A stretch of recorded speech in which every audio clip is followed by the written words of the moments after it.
Welcome to யாவரும் கேளீர். நான் உங்க பத்ரி பேசுறேன். திருச்சியில இருக்கக்கூடிய திருவெரும்பூர்ல எல்ஏ சினிமாஸ் புதுசா தேட்டர் திறந்திருக்காங்க. எல்ஏ சினிமாஸ் டால்பின்னு தமிழ்நாட்டிலேயே முதல் தேட்டர், டால்பியோட ஒப்பந்தத்துல வரக்கூடிய முதல் தேட்டராக இந்த படம் இருக்கு. இதுக்கு இந்தியாவில் மொத்தமே 4 தேட்டர் தான் இருக்கு. இதுல 6 ஸ்கிரீன் இருக்கு. இந்த 6 ஸ்கிரீனும் 24ஆம் தேதி முதல் வேலை செய்ய ஆரம்பிப்பாங்க. 24லேருந்து எலெக்ஷனுக்கு மறுநாள்லேருந்து அந்த தேட்டரை வந்து உலகநாயகன் கமலஹாசன் அவர்கள் 20 மாலை 4:30 மணிக்கு துவங்கி வச்சு அவர் பேசியதாவது, ஓடிடி வரப்போகுது அப்படின்னு சொல்லி ஓடிடி சம்பந்தமாக நான் பேசிட்டு இருக்கிற காலகட்டத்தில் பிவிஆர் தேட்டருடைய நெருங்கிய ஓனர் வந்து என்னுடைய நெருங்கிய நண்பர். ஸோ அவருக்கும் எனக்கும் ஒரு விவாதம் நடந்தது. அது நாங்கள் 2 பேரும் ரொம்ப நண்பர்கள்ங்கிறதுனால கோபமா நடக்கல. அவர் சொன்னாரு, நான் இந்த துறையில வந்து 500 கோடி ரூபாய்க்கு மேல நான் போட்டிருக்கேன், அதுக்கு மேலேயே நான் போட்டிருக்கேன். இந்த துறை வந்து நீங்க வந்து இப்படி இதுக்கு போட்டிய ஒண்ணு வருங்கிறீங்க, அதுக்கு சப்போர்ட் வேற பண்றீங்க அப்படின்னு அவரு சொல்லியிருக்காரு. இல்ல அது வந்து தவிர்க்க முடியாதுன்னு இவரும் கமலும் சொல்லியிருக்காரு. 2 பேருக்கும் ஆர்குமெண்ட். நீங்க எதை நம்புறீங்களோ எனக்கு தெரியாது, நான் திருப்பதி பாலாஜியை நம்புறேன் அப்படின்னு அவர் பிவிஆர் ஓனர் சொல்லியிருக்காரு. ஸோ அப்ப கமல் சார் என்ன சொல்லியிருக்காருன்னா, எல்லார் வீட்லயும் திருப்பதி பாலாஜி போட்டோ இருக்கு. பெரும்பாலானவர்கள் வீட்டுல பெருசாவோ சின்னதாவோ தங்கத்திலேயோ வெள்ளியிலேயோ. ஆனாலும் நீங்க பாத்தீங்கன்னா திருப்பதியில கூட்டம் குறையவே இல்லை அப்படின்ன உடனே இவர் கொஞ்சம் ஓகே அப்படின்னு ஒத்துக்கிட்டாராம். அவர் கொஞ்சம் கன்வின்ஸ் ஆயிருக்காரு. அதாவது என்னதான் நம்ம வந்து வீட்டுல ஏசி போட்டாலும் ஏசி இருந்தாலும் காவேரி கரையில போய் அந்த காத்து வாங்குற சுகம் வந்து அது ஒரு தனி சுகம்தான்.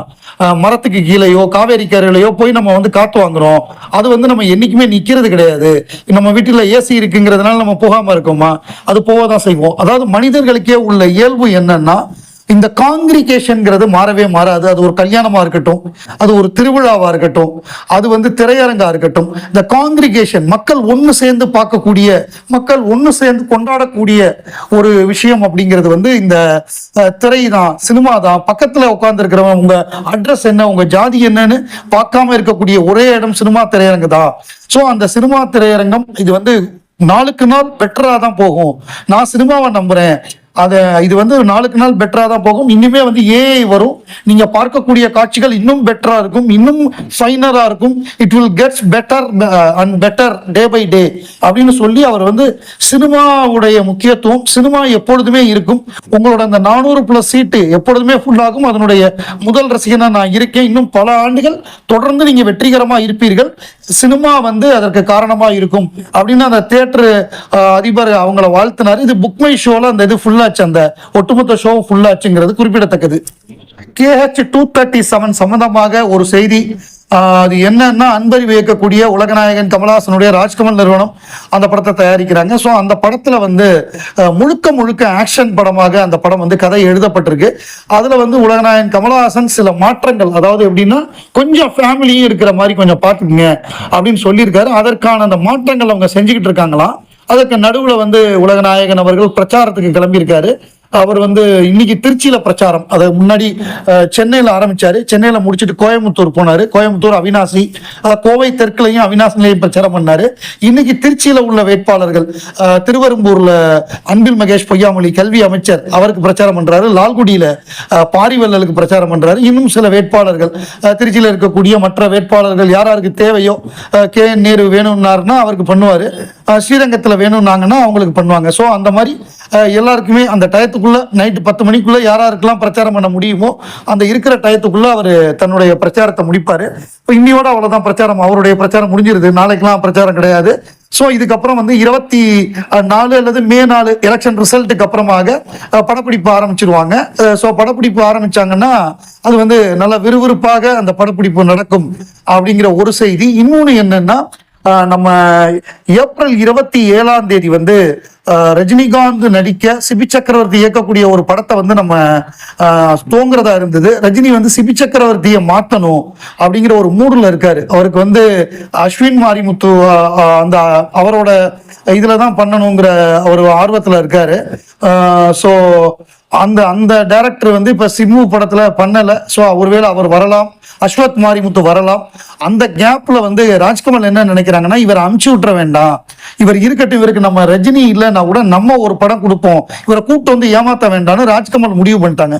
என்ன காரணம்னா, அவர் டைரக்டர் ஆகிறதுக்கு காரணமே நம்ம விஜய் டிவி மகேந்திரன் தான். அவர் தான் வந்து நம்ம ஏஆர் முருகதாஸ் கிட்ட அசிஸ்டண்டா சேர்த்து விட்டது. அதனால அவர் வந்து நிச்சயமாக நம்ம சிபி சக்கரவர்த்திக்கு நிச்சயம் படம் கொடுப்பாரு. ஏதோ ஒரு வகையில கமல் சாரும் ஓகே அப்படின்ட்டாராம். அதனால அவருடைய படம் கொடுத்துருவாரு. இப்ப ஏப்ரல் 27 வந்து சேயோன் திரைப்படம் ஷூட்டிங் ஆரம்பிக்கிறாங்களாம். அது நல்ல நாள் அப்படிங்கிறதுனால மதுரையில வந்து அந்த படப்பிடிப்பு ஆரம்பம். நேற்றுக்கு அந்த இவருடைய பிறந்த நாள், நம்ம சிவகுமார் முருகேசனுடைய பிறந்த நாளுக்கு ராஜ்கமல் பெரிய லெவலில் வாழ்த்து தெரிவிச்சிருந்தாங்க. அந்த வாழ்த்து தெரிவித்ததோட படப்பிடிப்பும் 27ஆம் தேதி ஆரம்பிச்சு 25 நாள் நம்ம மதுரையில வந்து படப்பிடிப்பு நடக்குது. அட்ட ஸ்ட்ரெச்சு கிடுகிடுன்னு படத்தை எடுத்து முடிச்சு வெகு விரைவில் இந்த படம் ரிலீஸுக்கு வரும். டாக்டர் ராதாகிருஷ்ணன் இந்தியாவுடைய ஜனாதிபதியா இருந்தவர். அவருடைய பிறந்த நாள் செப்டம்பர் 5ஆம் தேதி தான் டீச்சர்ஸ் டேயா நம்ம எல்லாம் கொண்டாடுறோம். சர்வப்பள்ளி ராதாகிருஷ்ணன். எனக்கு வந்து ராதாகிருஷ்ணன் அப்படின்னு இமிடியேட்டா ஞாபகம் வருது வந்து கமலஹாசன் தான். களத்தூர் கண்ணம்மால சிறந்த நடிகராக, சிறந்த குழந்தை நட்சத்திரமாக அகில இந்திய அளவுல வந்து அவர் தேர்ந்தெடுக்கப்பட்டு தேசிய விருது கொடுத்த பொழுது அந்த கமலஹாசனுக்கு அவருக்கு கிடைத்த போது அப்ப ஜனாதிபதியா இருந்தவர் ராதாகிருஷ்ணன். ஸோ அவங்க அப்பாவோட டெல்லிக்கு போய் ஜனாதிபதி டாக்டர் ராதாகிருஷ்ணன் அவர்களை சந்திச்சு அந்த விருதை வாங்கினாரு. ஸோ அந்த நடந்த விழா வந்து ஒரு விருந்து நடந்தது ஜனாதிபதி மாளிகையில. அப்ப வந்து அவரோட ஜனாதிபதி தன்னோட மடியில தூக்கி உட்கார வச்சு தமிழ்ல பேசினாராம். அந்த ஒரு புகைப்படம்.